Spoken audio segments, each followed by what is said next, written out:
Anyway. Hello and welcome to the Daily Atheist Morning Show. It is November 3rd, 2020. Welcome to the Daily Atheist Morning Show. I am Chris, your host, the amazing Super Chris. Nokasuchi from the Rage channel will be joining me in just a second. Andy Hall from the Laughing in Disbelief blog over at Pathos and the Laughing in Disbelief channel here on YouTube. He'll be joining me in just a second. And we're going to talk about the upcoming election.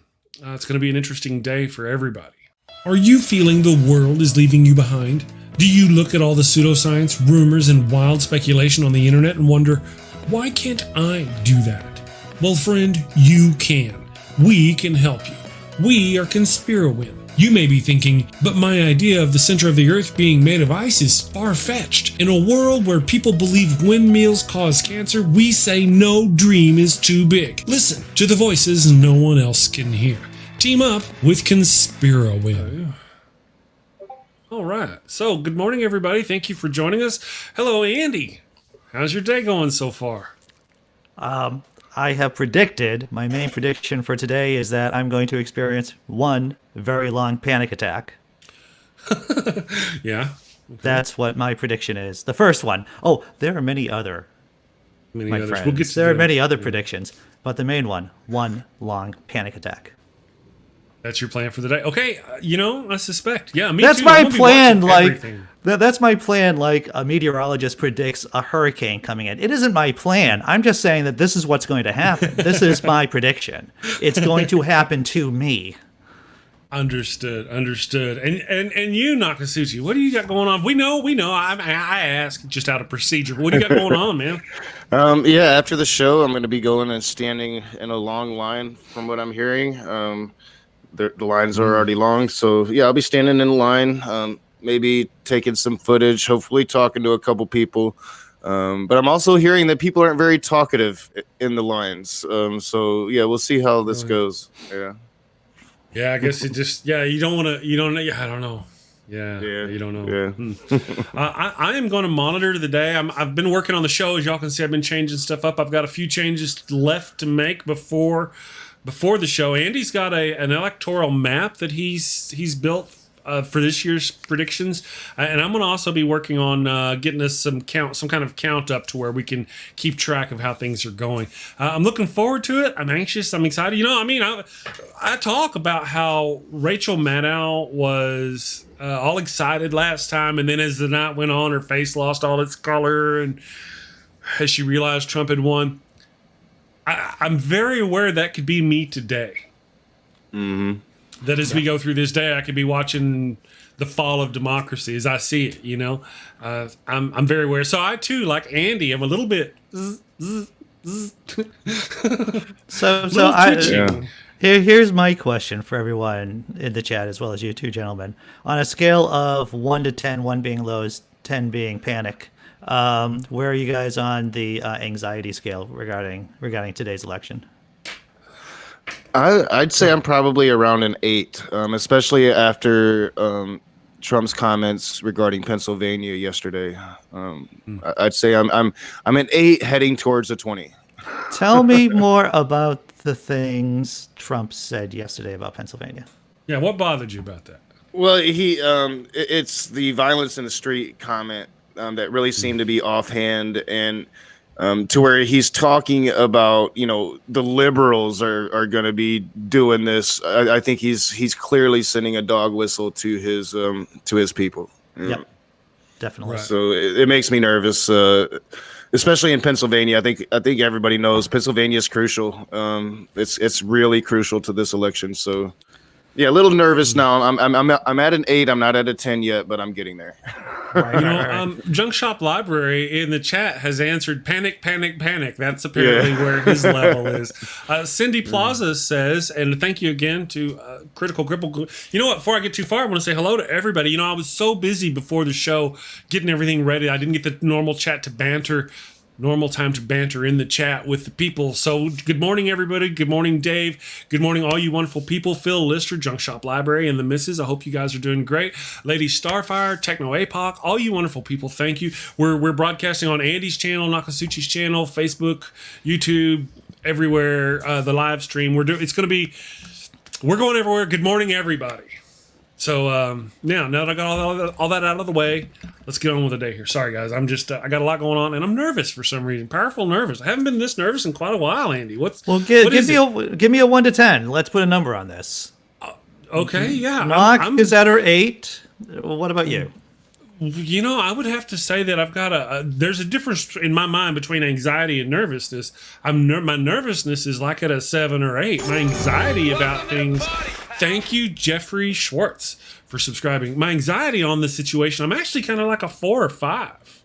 You know, I'm going to do my best. I think. Don't be a wet blanket, Andy. If we're going to be spending a lot of time together today, Chris, and I'm going to make a strong case for panic. Okay,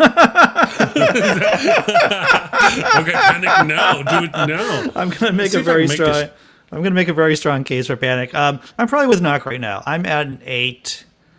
And part of this is PTSD from 2016, right? Yeah. I did a similar show like this with my buddy Jack on the Naked Diner podcast. And even though I predicted Trump winning, oh my fictitious God, actually seeing it happen in the way it happened, it reminded me of my childhood in so many ways. Yeah. One of the worst nights that I can remember having. And I still, 4 years later, I still look back and I'm like, how was I so devastated over the loss of Hillary Clinton? I don't know. It was probably the worst night for Trump. me. Yeah. It was probably the worst night for me that didn't involve either a sexual partner or alcohol. Yeah. I'll leave it like that. Yeah. We do. Although that night did include a lot of alcohol for me back then. Yeah, I hear you, brother. I hear you. Our Streamlabs is thinking we got a poll going. We don't have a poll going. I'm going to turn that off. Don't vote. Don't bother trying to vote. We don't. Hey! Don't use those words. Oh yes. You should.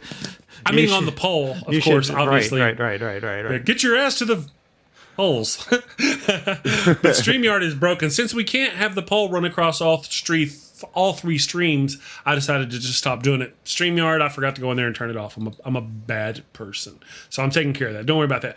So, I don't know. Today's going to be a very interesting day. Nokasuchi's going to be doing the stream. He's going to come in later, streaming later from the thing. You said there's lines. Yeah, there's lines. It depends. So if I don't get a babysitter today, because it's looking like I might not have a babysitter today. After I vote, I'll be coming home. So I'll probably be in and out of the stream with you guys, right up until I do the Godless Granny thing, and then finish the night with you guys. But I'm still hoping to find that babysitter and at least maybe get out into the town and see how the town is reacting, in the safest way that I can. So yeah, we'll see how my day is going. It's still up in the air. That single dad thing of trying to find a damn babysitter on election day is proven harder than I thought it would. It's tough, speaking as a single father myself. My kids are of course older, and so they are take care of themselves a good amount of the times, or they can. It's a hard lift. It is a hard lift to be a single dad with young kids or with a young child, and to do the job right, because that's what you want to do. You want to do the job right. And I usually take her with me to go vote, so she has that experience and she grows up familiar with it. But I don't think I'm going to today. I don't think that today is the best of election days for children. Well, I think you raise an interesting point, Mr. Rage. The fact about how important it is to get children into the habit of voting and to communicate that consistently about how important it is to vote. I brought my kids in to vote with me too on a number of occasions, mostly because I didn't have a choice about it. They were young and I had to bring them in. That being said, one of the things, and I know this might be a bit radical in terms of parenting, but I drilled into my kids' heads that once upon a time the drinking age was 18 years old here in the country. When they travel to Britain, when they're 18, they will be able to drink because they don't treat people from the ages of 18 to 21 as second-class citizens. Right. And so and the reason why the drinking age got changed is because young people don't vote, more or less. And so that is one of the things that I've been beating that drum so that they understand that if they do not vote, there is a greater likelihood of things going against them. And it should be something they talk to their friends about too, as they get older. Well, yeah, and we've always talked about that youth vote and would it be there? I think in 2016 we were all disappointed that it wasn't there as much as we had hoped. And I think the indications from early voting this go around, it's there. So we might actually get a really good indication of where the youth vote is leaning, right or left. I think we all assume left, but we should actually get a pretty good reading from this election, I think. I think so. I think so too, definitely. I will say one thing about my experience covering the election so far is that it has helped me be a better skeptic because I think I understand polling a little bit better now. I understand that people really want to feel sure about what's going to happen, and that is not the real world. It's not the real world. That you can definitely say an election is going to run a certain way. And so it has given me a more and a deeper appreciation for nuance and being agnostic, of being willing to say, I don't know, this is what I think is going to happen. And it's a high pressure situation in a lot of ways. But I feel like I'm a better skeptic now than I was maybe 6 months ago or a year ago. Critical Cripple asks, is it telling that Eminem has never let his music be used for politics and yet has let Biden use it? Is it telling? There's actually a lot of people who are coming out for Biden who have never done it. Critical Cripple, you're Science Magazine. CC, you're my dude, but you're just slightly wrong about that. Check out Mosh. He dropped it 3 days before the George W. Bush re-election. Eminem has always tried to use his music to influence his politics. But I do hear it with other people. It does seem like a lot of other people are coming out in support of either Biden or Trump. And then there are people making statements that they won't do that. Joyner Lucas, for one, I can think of right offhand, really popular right now. And he wouldn't come out for either candidate, didn't want to be one of those political rappers. But like with Eminem has always done that. In fact, half of his original fan base hate him now because he's a libtard. Yeah, performers. I've heard more than one comedian say that if you're not walking someone at your show, then you're not doing your job right. Mm-hmm. So if you're not what? If you're not walking people. So in other words, people just leave your show because they are disgusted with the jokes that you're telling, or they don't agree with it, or they think you've crossed a line. And really? So, goals, I guess. Goals, exactly. Yeah. So you cannot fixate as a performer on the 5% of the people who do not like your material, who do not like a stance. You just have to keep being who you are. And people, my favorite band of all time, says anyone knows me, is Rush. They followed their own muse. They did not follow the crowd in terms of, they never got a lot of radio play. They just relied on their musicianship and their ability to produce high quality music.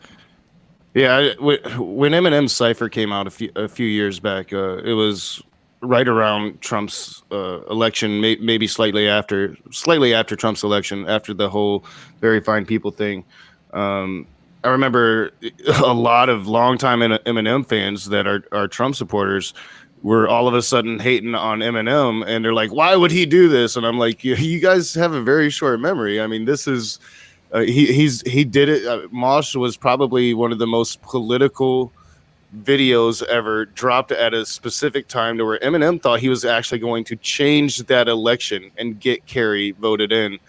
It didn't work out that way. No. But when it came to Eminem, it's just something he always did. People didn't pay attention to it until it went against their guy that they love so much, Donald Trump. Right. Yeah, it's funny how people, as a performer, people don't pay attention to your material until they don't like it. Mm-hmm. Yeah. And how far they'll go once they don't like it. It's like you didn't know anything about me like 2 seconds ago, but all of a sudden you heard that one thing and now you discovered that you hate me. Yeah, well, in my chat, God equals the square root of 1 is asking, how about some Rage Against the Machine? I think that this election day is a Rage Against the Machine type of day. That's going to be like my background music all day long. I never knew that they were liberals. Yeah. Oh yeah. Yeah. No, dude, I'm just joking.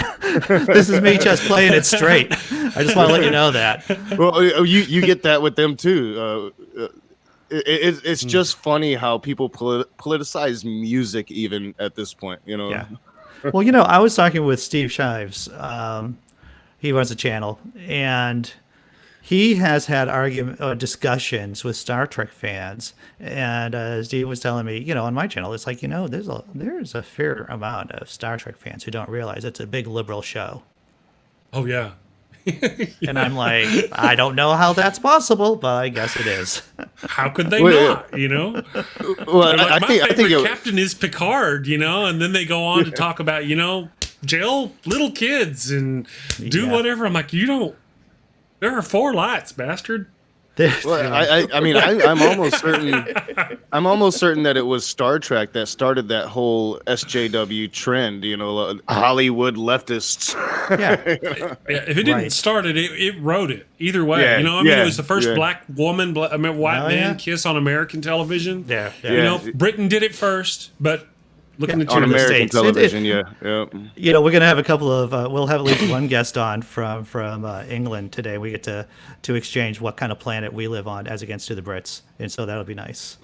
Yeah, that would be some good perspective to have people, across the pond weighing in on what they're observing today. That's gonna be a good perspective today. Yeah, indeed. So I'm on 538. If anyone's on 538, you'll know that there is a note at the top of their site that says our 2020 presidential forecast is final and no longer updating. Bum, bum, bum, bum, bum, bum, bum, bum. And it is what? Where did it land? It landed on Biden winning 89 out of 100 times, Trump winning 10 out of 100 times. And for those of you doing the math at home, that means that there's a 1 out of 100, a 1% chance of it being a tie. Yeah. So my favorite sunflower in the chat is asking a question. So I'll ask it of you two. If you had to go with your gut, what percentage of the alleged content from the Hunter Biden laptop is real? How dog whistle? So how much from the FSB plant, the FSB, NRA, GOP, Rudy Giuliani can't keep his penis in his pants, laptop is real? I don't know. I think the way how I just reframed it pretty much shows my disdain for the story in general.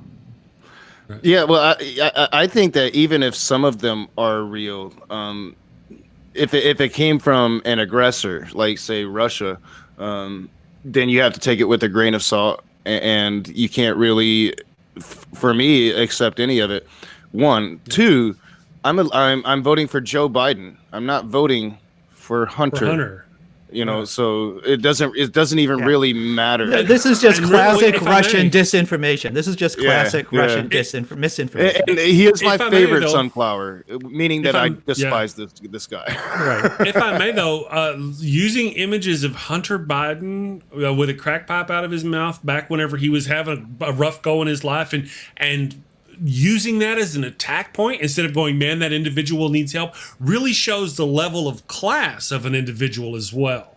Have you noticed that Biden has not gone after Trump's kids? Yeah. Have you noticed that? Even though they've been investigated, they can't hold this, they can't do this. They've been investigated here, they've been investigated there. The only reason why they're not in jail is because their father has Bill Barr wrapped around his finger. I mean, there's so much, and it's all true. We know it all, but Biden hasn't gone after them, and yet here we are. Even Trump's supporters go after Biden's son. And it's pretty despicable because when you're speaking of the Trump children, right? Especially right now. I understand that Hunter might have had his hands in politics back when his dad was VP. I don't think so, but he could have. But right now, they've got their hands in politics. Ivanka's there, Jared's there. We know that Don and Eric are running the business, and we know Don Jr. is like at the White House almost every day. So they're involved in this. And one of my criticisms of Biden has been that he didn't go after the nepotism there. Right. But he took that high road, whether he did it because he wanted to keep Hunter out of it or not. He took that high road, and they don't even know what the high road is, because to them it's just a legitimate attack point. Hunter Biden's son did this. So obviously Joe Biden sucks. Anyone who has listened, watched the show knows I dump on the DNC and Biden quite a bit. However, I will say that their strategy of keeping Joe away from crowds and then using the last few days, the last few weeks as a burst of activity for him to go around and being in certain states, battleground states, has been spot on. That is exactly what they were supposed to do. Mm-hmm. Yeah, real quick though, people are talking about there's this notion, and your friend there in the chat mentioned it. There's this notion that Biden might have possibly, or his son might have possibly gotten some money. Maybe we're not really sure. It might have happened that he got some money from China, Chinese dirty money from China. And yet, as soon as Trump got into office, Ivanka went over to China and started getting all these contracts, and then they would do these things so they would lift some kind of sanction, and Trump would get to put in a hotel. There is tons and tons and tons of real, true China connections between Trump family and China, and yet they don't look at that. Where's your guy in the comments going, hey, how come Trump and Ivanka aren't being investigated for their China connections? Remember Jared Kushner's sister-in-law was selling access to the president over in China, right? So I mean, you're so worried about something that might have happened, and if it did, it was wrong. I've always been consistent. If anybody on my side breaks the law, we have people to investigate them. It shouldn't be Trump calling for it. That's fascism. But let the investigation. And guess what? Usually, I mean, look at Hillary Clinton. They investigated her for 8 years, nothing, and they still assume she's guilty. Right. Okay, so let's move on from the BS story about the laptop, because that's all it is. It's a BS story. Yeah, of course. Absolutely. We're going to be hearing about 4 dates. 4 important dates, and these, especially depending on how things run tonight, we're gonna be talking more about, because this election today is not the end of the story. In fact, this is going to a good possibility. This is going to herald even a more chaotic and violent time of politics for our country. And if I posted a video earlier about Van Jones over at CNN talking about the election and how Trump can lose the popular vote, Trump can lose the Electoral College too, and he can still win the election. Because there is, and actually Jones was using a lot of language that I was using, because there is regular play and there's extra inning play, and we're just at the 9th inning. But however, there's no fast rule saying that this is the end. There are 4 dates we should say and be mindful about. Disputes about the vote, the popular vote, should be resolved by December 8th. By December 14th, the Electoral College votes are cast. By January 6th, Congress certifies those vote tallies. And of course, on January 20th, 2021 is Inauguration Day. However, at 3 of those points about disputes being December 8th, December 14th, and January 6th, each one of those is a critical moment where Trump can usurp the process and get himself he will try. And so it is a dangerous time because he suspects that he is going to be in legal trouble after the election. So he is going to try to do as much as he can. Very desperate. He is desperate, and desperate people do desperate things. That is the one thing that we've been talking about over and over again. And to Chris's point that he's been making for the last 2 months on this program, it's only going to take one of those corrupt GOP governors to not certify their state's elections, to not send it to D.C. And when that happens, the shit show begins. Well, this is what happens in that case, right? If Congress does not certify the vote tallies, if Congress decides that it has been too chaotic, that they cannot... for example, if one state, say Pennsylvania or Florida, sends 2 sets of electoral vote tallies, because that's possible, there could be the irregular Electoral College candidates from that state. But if the governor and the state legislature doesn't like it, they can send their own people. They can send their own vote tallies in too. So in that case, Congress can say, the process is null and void, and the Constitution gives Congress the power to do a straight vote. 1 vote for each state to elect the president of the United States. There are more Republican states than there are Democratic states, and that is how President Trump, losing the popular vote, losing the Electoral College, can still legally be president of the United States come January 20th, 2021. Well, there is a clause though. Because I've been looking at this too. It's also it's possible that Trump remains president then, but it's also possible that Nancy Pelosi steps into the office until the dispute is resolved. That's possible as well. And I don't think that they realize that, at least the Trumpers. I'm sure the politicians do, and they're going to be trying to avoid that. But that is very possible too. If we get to that point, Nancy Pelosi, as Speaker of the House, steps into the office until the dispute is resolved. In this situation, we are unmoored by laws in the most salient and the most important ways. We are unmoored by the law, and it has now become a question of political will. Yep. It is now a question of getting out into the streets and peacefully protesting and doing the right thing and coordinating with local groups and protesting.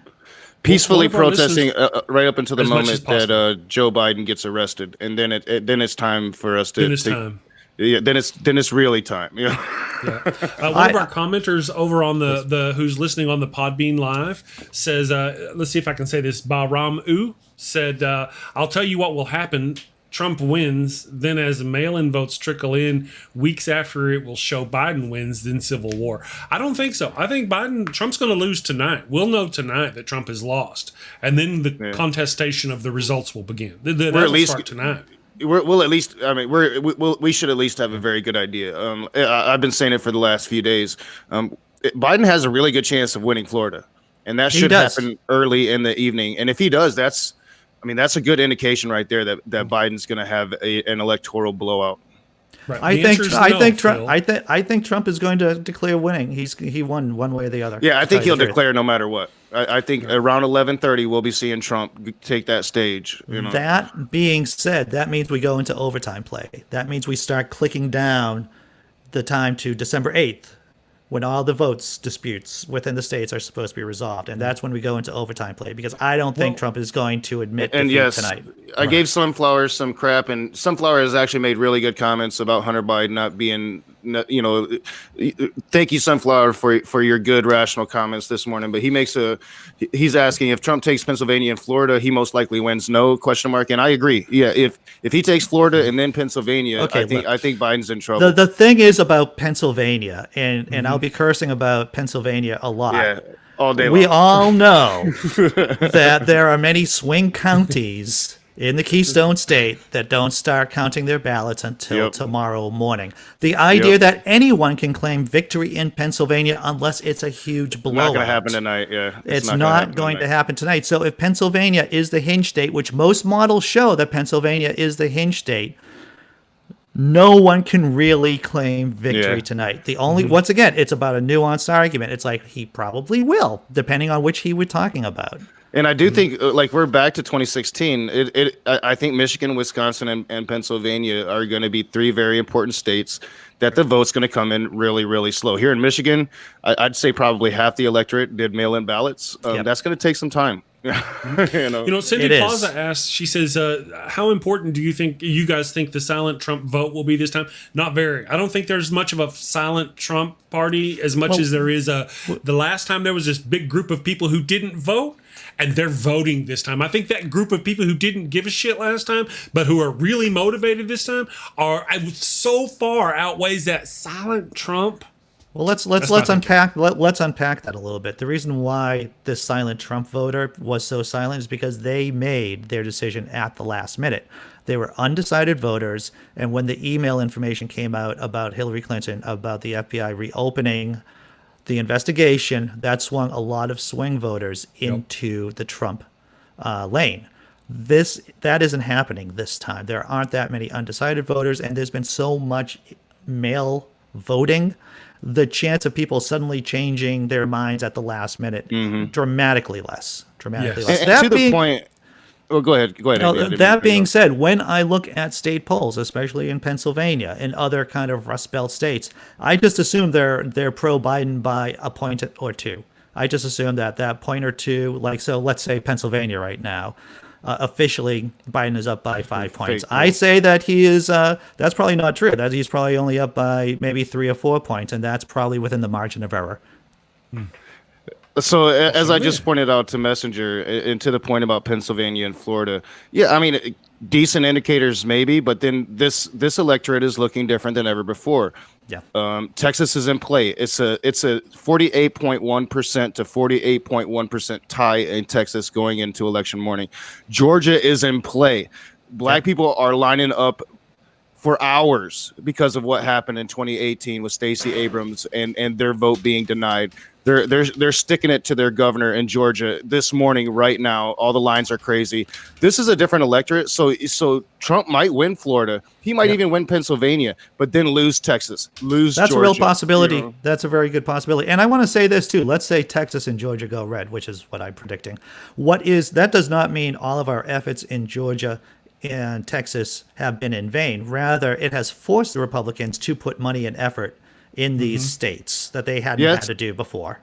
And possibly be pushed to the middle a little bit to appease that electorate. Yeah. Texas has already been considered purple for kind of a while now. I mean, they've been moving purplish, and now there's serious concern that Texas may fall to the blue side this time. Well, Texas. Yeah, Beto O'Rourke really, I think, exposed just how purple Texas is becoming. And Texas is in play. That alone is huge, just it being in play. The only reason why Texas is red is because of our wretched electoral college system that we have, and the idea that the winner takes all.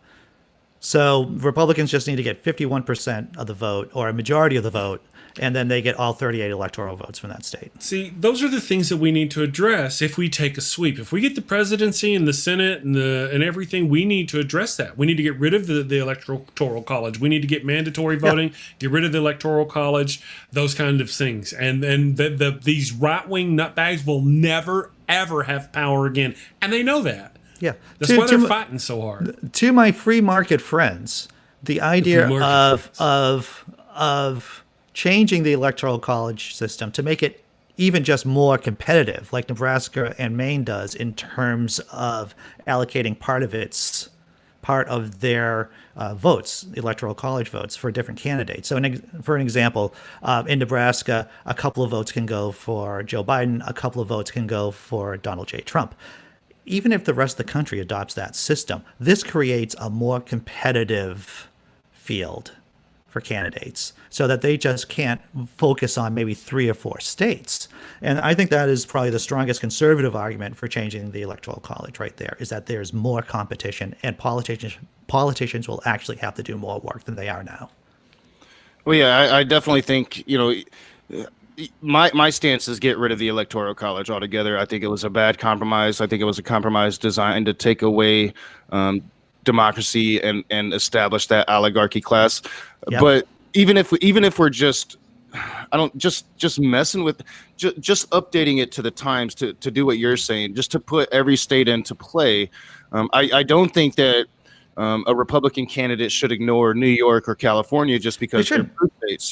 They should be trying to win votes there as well. So I think that there is something that we should be able to do to at least make it to where every state's important. Yep, every state should be important. I mean, in Massachusetts, the last poll I saw was that Biden has a 34% chance. He's up by 34 points. And I can tell you this, the electorate here is at least 25% Trump supporters, at the very least. So those are electoral votes that Trump could be getting if the state decided to do proportional allocation of the Electoral College here. Messenger reveals it's too early for me, bro. It's too early.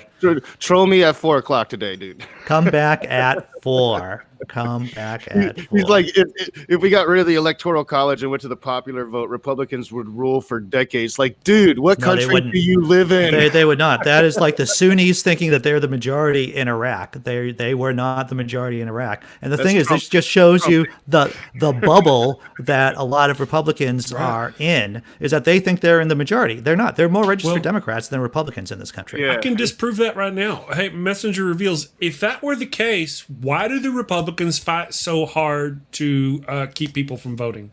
at every turn. If they could win the popular vote, why? It just doesn't make sense. They fight it at every turn. They're fighting it in Texas. They're fighting it in Kentucky. They're fighting it in California. Everywhere they can, they try to make it to where people cannot vote. If it were true that they would win the popular vote, that would not be the case. They would be trying to and desperately everything they can to get people to be able to vote, which is exactly what the liberals and the Democrats are doing. So your logic is just screwed up. Examine that and then take from that and go, well, if I'm wrong there, what else am I wrong about? And just kind of work there from there. You'll be okay. Take a pill, maybe lay down if you need to. Yeah, and drink some coffee, Messenger. We'll be doing this all day. So early. So once again, I just want, it is so important for us to follow the data, whether we're Republicans, independents, Green parties, whatever political stripe we're in. If we're trying to be skeptics, we should be following the data. And so just literally a 2-second freaking Google search, I find the Pew Research Center, and this is what the data is from 2020 about voter registration here in the States. It is 34% of the electorate identify as independents, 33% identify as Democrats, and 29% identify as Republicans. So there are more registered Democrats in this country than there are Republicans. Well, yeah, and if we can actually get the DNC to do what we've been telling them for a decade now, and get those grassroots out into the rural areas, get our message out into the rural areas so the Republicans don't have a dictatorship over the narrative in these areas, Republicans are going to be a scarce thing if we actually strategize and invest in manpower to go talk to the people that hate us so much. Once we start doing that and we convince them that we're on their side, Republicans aren't even going to have a base anymore. Well, they will. Yeah, well, it's an interesting point that you make, Rage, and a lot of people, and as well as I have said this, is that the Republican Party, unless they become full fascist, they become fully a white Protestant theocratic party, then they will have to expand. They're just going to have to expand their base. Yeah. Thank you, Sammy Jenkins, for the $2 of support to the channel. Is that a song? Hey, True Blue, is it me and you? Is it a cockapoo? Cockatoo. Thank you, Sammy. If it isn't, to quote Voltaire, if it wasn't a song, then we'd have to make it a song. I think he said something like that. And if he didn't, we're going to make it up. That's right. Voltaire said that. We should make it a meme now. Yeah. So I don't know Messenger reveals. I've heard the name before somewhere. So I'm not trying to be. I don't know who you are. I was just just pointing out the obvious. Well, yeah, he took a hiatus. He hasn't been around in about 6 months. So now that he's back, he's got to get the last 6 months all into the morning. I don't want to deal with him. You know I have love for you, Messenger, kind of, but just too early. Just too early. I'm only on my second cup of coffee, my dude.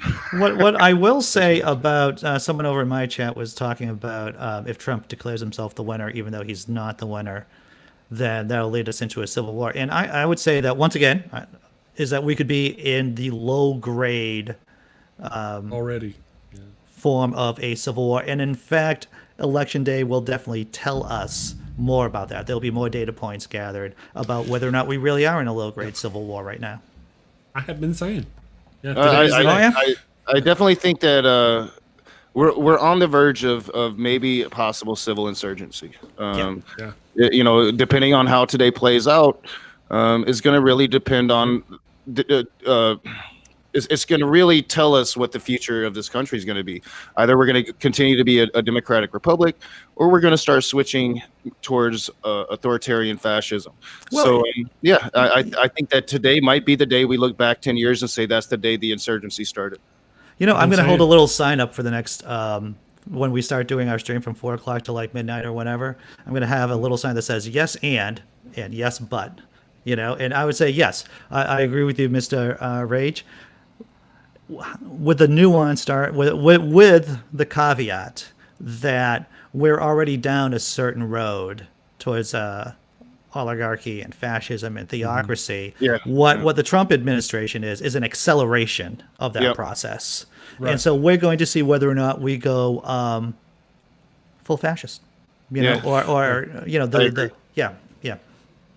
if we could either go full fascist if Trump wins and all the conservatives, I think if Trump wins and all the conservatives retain in office, that's only because of electoral corruption. Somehow they corrupted the vote technically, and that's the only way they're going to do this. Or Russia actually got into the machines this time. Like he hasn't done anything to stop them. That's literally what I mean. Yeah. So if that happens and we go full fascist, that's that. If Trump stays in office, but we flush out the Senate, then we do nothing for 4 years. Nothing happens for 4 years. We've etched towards fascism, but nothing will happen unless we can get those out. If we can't get them out, then what will happen is we'll get another conservative president, and they will continue the march towards fascism.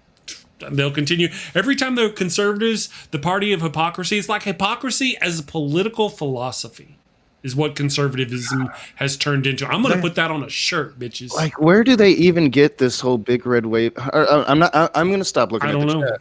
I'm going to stop looking at the chat today. Well, we'll see. Messenger reveals in a week, tomorrow, in fact, we should know if there's going to be a big red wave or a big blue wave. I mean, we'll just see. We'll see. We'll be back tomorrow. I find it funny that the people that are talking about insert joke about big red wave and your mom. I'm sorry, that was uncalled for. That was uncalled for. The very people that are calling Kamala and Joe Biden communist. This guy gets it. I'm sorry. Sorry, go ahead, Nokasuchi. We're being childish. We're being teenagers. I was just saying, like, the very people talking about Joe Biden and Kamala Harris as being communist are now talking about a big red wave coming to America. A little ironic there. Yeah, it is. It's not. Well, the red wave is going to be the blood of Americans as they die from the incompetence of the political nutbags that are running the far right-wing Tea Party jerks. Good morning, Brenda Barrett. Thank you. Brenda Barrett says from over on Facebook says we need to get Mitch McConnell out. Oh my God, we do. Mitch McConnell. Andy's fictitious God. We need to get Mitch McConnell out. So out. If we get him out, I might have an orgasm live on stream. I'm just right here. Yeah. It could happen. I might just kind of blank the screen if you see me flushing. I got a great question from Randolph Richardson at the Daily Atheist Morning Show. What are your thoughts on people throughout the world gambling on who will win the election? Someone in the UK bet £5 million on Donald Trump winning. Well, before and I'll say this, I put $400 on Trump winning, to tell you the truth. This was about a year ago. I'm thinking, great economy. Well, not a great economy, but the economy is doing good enough to fool people into thinking, hey, this is a great place to be. So yeah, I put $400 on predicted.org, which anyone can do, and I'm going to lose that money. More than likely, I'm going to lose that money. I think you'll be glad. You'll skip away from that money gladly if Biden's president. Am I wrong? I'm not wrong. I just go ahead. I'm sorry. Go ahead. You finish your thought, brother. Yeah. So people are going to put money on everything. If you can put a bet on it, people will put a bet on it. There are limitations here in the States about how you can put a wager on elections. You can, but far more limited than it is over there in Britain. And that person who put £5 million on Trump, I hope he has a lot of money. I hope they have a lot of money, and that was just fun money for them to lose. Because they could have been like me. They could have put the money. They may not even like Trump, but they just saw that Trump was going to win a year ago. And then we had this black swan event that was COVID-19, and that changed the world. And Trump was not able to deal with it. And even if he could deal with it competently, the odds are he still would be voted out. Yeah, I think that I think that there has always been an element, especially overseas, of voting on American elections. It's always been something like popular all across the world. But I think that it's becoming so rampant just kind of shows the disease that's in America now. It's not about policy or politics or political philosophy anymore. It's about the show. It's about the entertainment of it. It's about us against them and that whole mentality. And then when you breed a system like that, then it's going to create that circus that more and more people are just going to be tuned into their TV and trying to either bet on it or call it. I think it has made for great theatrics when instead it should be about policy. And so I think it's unfortunate. Sure. Well, so Chris, if I were a foreigner, I would bet on it. Yeah, so would I. Hell yeah. So would I. Oh, especially now, yeah. So, Yeah. Chris, tell me about how you're structuring the show tonight. We're going to be able to watch different news sources, watch the president's Twitter feed. How are we doing this? Because I'm just getting ready here to just talk for like 8 hours or so. Okay. But how are we doing this thing? I'm glad you asked that, because we've also got a question from Sean Alexander in the chat is asking, is there a different live chat? I'm seeing different chats on the screen than what I'm seeing in this chat. Yes. If you're watching the chat, we're now streaming to all 3 of our channels. We're streaming to the Daily Atheist Morning Show channel, the Laughing in Disbelief channel, and the Rage channel. We're streaming to all of them. So we have 3 different chats. The chat on the screen unifies them all. So if you'll watch that chat while you chat, you'll be engaging with all the people from all 3 channels and Facebook, in fact. So there's that. So we've unified all of those. Now, I do have the ability to pop up. I'm gonna pull his thing down here. I've got the ability to pop up the screen. Let me see what I've got on the screen right now. That screen over there, as you guys can see now, Andy can't see it on the chat. I'll fix that by the time the show's over. They'll just have to get to it like that. Now you guys should be able to see it over there. These are just some of the changes I'm going to make. Right now, tonight, I am not going to stream to the podcast live tonight. I'm not going to, because I need, in order for you guys to be able to hear the CBS and the news that I put up on that screen over there, I've got to use the audio feeds that I would normally use for that link anyway. But what I'll have is over here on this screen, I will have a completely different, here's our morning show podcast running over there live. And I'll have that over there. We'll be able to hear them as they're doing their thing, and I'll have different tabs. I'll have Fox on one, I'll have CNN on another, I'll have MSNBC or whatever we want to do, and then we can just pop back and forth between the different commentary, or as we're commentating, I can have it up on a screen over here, and if something pops up an alert, I can boom, instantly share it, and we can start talking about it. As far as Donald Trump's Twitter feed, I'm going to try to have that just on a page somewhere, and just we'll just monitor. Anybody can monitor his Twitter. I'm not going to have it scrolling on the screen.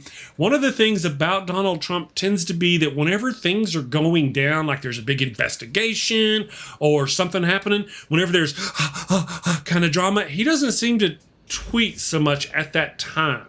You'll see that he'll stop tweeting like, Donald Trump ain't said nothing all day. Why? Well, they're investigating this. And then something will break and something will happen. Then he'll start tweeting. So I don't want to focus too much on it unless he's really getting at it. But we'll be able to do that. One of the things is that, the Rachel Maddow show and all that, voting closes at 7 p.m. Eastern. They're going to start at 6 p.m. Eastern, and they're going to start talking about the things, and they're going to do the show an hour before and roll on. Now, we too, at 7 p.m. Eastern, will be keenly excited about the polls closing and want to know. Part of the reason why we're starting at 4 p.m. Eastern, though, is because a lot of what we've been talking about over the past few months is what's going to be happening in the polling lines. Yep. And whether or not we're going to have violence, or what's going to happen, what's America doing in the lines. And that's what we'll be covering in those 2-3 hours beforehand. And then obviously during the election closing, stuff like that. So I'll be popping various things up on the screen. And then, of course, like I said, I'm going to try to find a place somewhere here on our screen where I can put the numbers, the Electoral College, whatever numbers I can get up there to kind of give us a track of, where things are. So that's what we're planning, as our evil plan of doom and despair thus far. Or tonight. Cool. That sounds like a good plan of despair. That's doom and despair. Gotcha. Yeah. So hopefully y'all will be here. We've already got a link for it. I'll put a link. I will put a link. And then whenever you guys get the opportunity, go ahead and if you're not subscribed to my channel, subscribe to my channel, or Nokasuchi's channel, or Andy's channel. We're all going to be doing it, right? And all of us already have the show there. So this is what we're doing, and I'm going to ask people in the chat, or whoever's watching us and whoever's listening to us, to ask a friend or to talk about the show.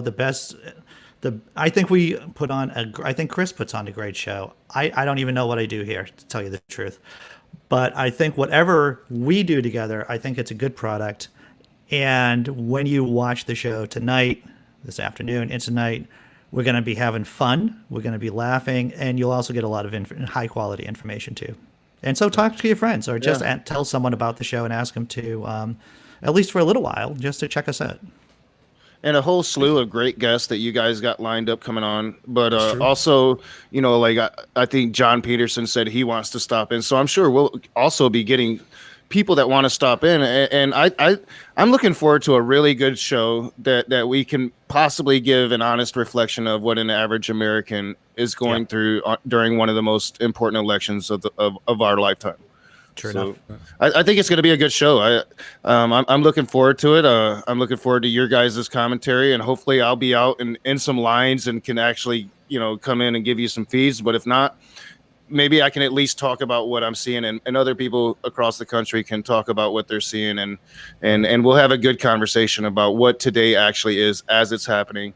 And you might see some liberal meltdowns. You know, who knows? You might see some tears tonight. But I'm hoping they're tears of joy. Very possible.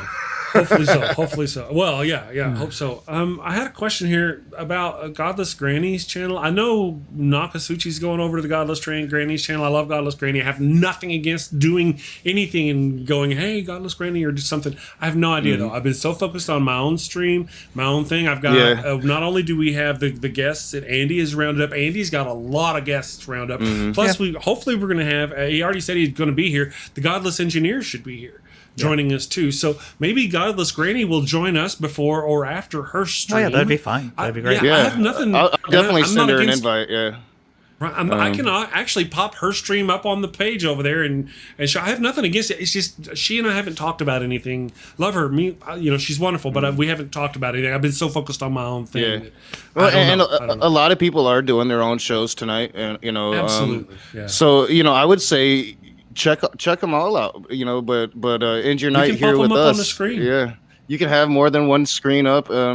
You know, I think it's going to be a very interesting night with a bunch of different reflections from a bunch of different places. Yeah, I'm going to go on Granny's stream for, I told her about 20, 30 minutes.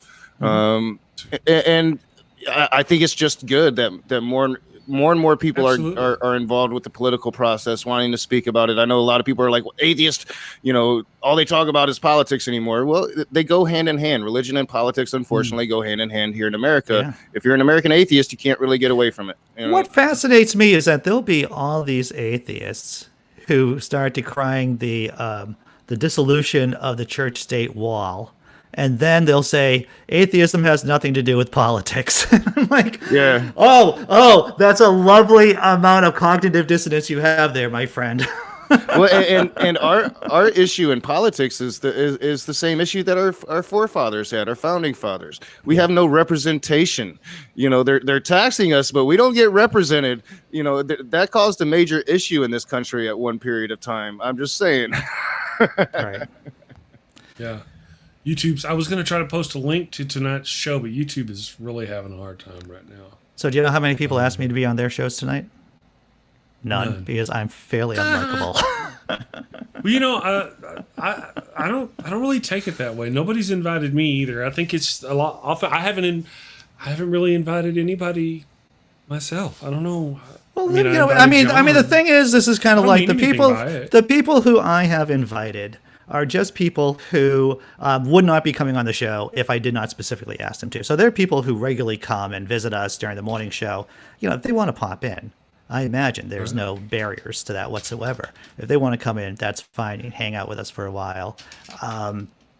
Yeah, and it's going to be a fun time. Ultimately, it's going to be a fun time. That has been what I've been telling people. Like I told John, I know Red Fang had reached out to me, and he would like to come on tonight. And I'm like, sure, yeah, but it's not like an open room like I do. You know, come on, give us your thoughts, and then then leave it so somebody else can come on. Well, yeah, who's Red Fang? That type of thing. He's in a lot of streams and a lot of side chats. Yeah, you know. because what we're doing is that we are talking about a certain thing. We're talking about the election and offering some insight, or at least our opinions about the election. So this isn't just a BS session. This is just about, let's have a real dialogue about what's going on right now. Yeah, and that's kind of what I've been telling people. Yeah, I'm sure that we're going to want people coming in and out, but it is coming in and out. It's not like a normal open room thing that I do on my channel to where you come in and we're hanging out for 4 hours. Right. Come in, tell us what you think, and then leave so somebody else can come in and talk to us. So, and you know, I want to be challenged, and I want to challenge people. That's what I want. You know, I mean, in a pleasant and civil way. Yeah. And you two are still going to need your time to do your commentary, look at the Twitter feeds, look at the electoral map. So, so it's going to be a long stream. I'll be in and out of it. A lot of people will be in and out of it. Be patient and have a good time tonight. Try to enjoy yourselves as much as you can, but most importantly, go out and vote, my people. OMFG. Please just go out and vote if you haven't already. Thank you to Sean Alexander for the $20 tip. Much appreciated. Somebody else, I'm sorry, things go by so fast. Somebody earlier tipped, and I kept waiting for a time to get into the conversation and thank them, and I forgot by the time. I'm sorry. I'm so bad at that, Chris. I don't know where it went. If you guys hear a tip, pause so I can say thank you. Thank you to Sean Alexander for the $20 and whatever else somebody missed. I'm sorry I missed you. I appreciate it though. Me and Andy and Nokasuchi, we appreciate you. Yeah, definitely. Thank you. Any support is welcome. Apologize for that if I missed you. So yeah, I'm looking forward to the show, guys. I'm excited. Are you excited? I mean, I'm hopeful. Oh, I am. I can't even believe we haven't talked about my map, but we'll talk about that map because we have like 8 hours to stream at least tonight. We do. We still got some preparing to do. Normally I just kind of go run a little bit long, but we've got some preparation to do. If Nokasuchi's going to be at the house, I'd like to get it to where he could pop up his own thing, stuff. We got tinkering. Pop out his own thing. This is a family-friendly show. There's no tubing here. There's none of that. I got my thing out right now. What are you talking about? Oh, hey. That's not okay. For some reason, the camera fell down. I'm just saying. Divine Nathan Walters. Hey, Nathan, been a day or three. Says Divine Disbelief will be on from 3:30 p.m. until maybe 12 p.m. tomorrow. Yeah. Pacific time tomorrow. So that will be interesting. See, there will be lots of streams going on. So I will maybe because Andy and I have got this kind of figured out. If Godless Granny is going on and she's doing a little bit of a stream, I might set Andy if we've got a guest and just set them going and pop over for 10 minutes off to the side on my phone and pop in on Godless Granny's show and just be a quick guest on hers and just kind of do things. There's just going to be a lot going on tonight. Leaving me alone with the show without technical support. I appreciate your faith in me, Chris. That's what I appreciate. Yeah. Nothing could possibly go wrong. Nothing. Well, and it would too. The gremlins would just come out. We'll see though. So Chris, what is the official cursing policy on tonight's stream? I think this is good to clear that away too. Well, I would like to, if we can, try to keep it the way it is. Yes, just kind of keep it down as much as we can. I was planning on asking our guests, just like if you were on Rachel Maddow and she had asked you to come on your show, you wouldn't go off with a lot of language. You would. This is what this is. I don't want people turning off the show because of the language. Yep. Yeah, I can definitely say that. I might have to go get a clown's horn for the end of the night if it goes badly, but I'll blow that horn so you don't hear me. Very good. Understood. Very good. If it goes badly, there may come a point where if it goes badly, I don't care. You'll know. You'll know. You'll be the one cussing. Yeah, you'll be like, Chris has tossed that out the window. Yeah, but we're not going to go there. We're not going there mentally because we got after this happens, everybody thinks this is going to be the end. It's not the end. As Andy has pointed out, we're going to have at least 2 months. The power of positive thinking. Fighting. We're going to win this, y'all. We're going to win this thing. Right. The power of prayer.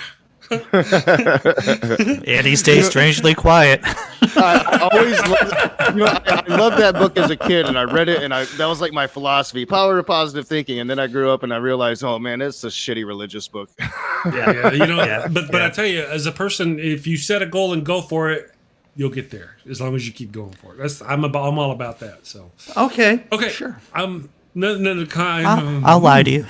Sure. Anyway, well, you may not get there, but I mean, you will never get there if you don't set that goal and try for it. I agree with that, sir. That's kind of it. Anyway, keeping it positive.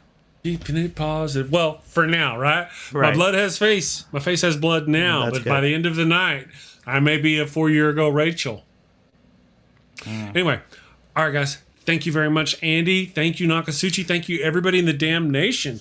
All you wonderful people for joining us on all 3 channels, the Facebook and the Daily Atheist Morning Show podcast live. Listen, if you're listening on the podcast and you want to join us for the other one, we're not running the podcast for that. You got to join us on YouTube or Facebook. So, all right. So, guys, we're off to save the world. We will see you later. Talk to you later. Thank you for watching the show.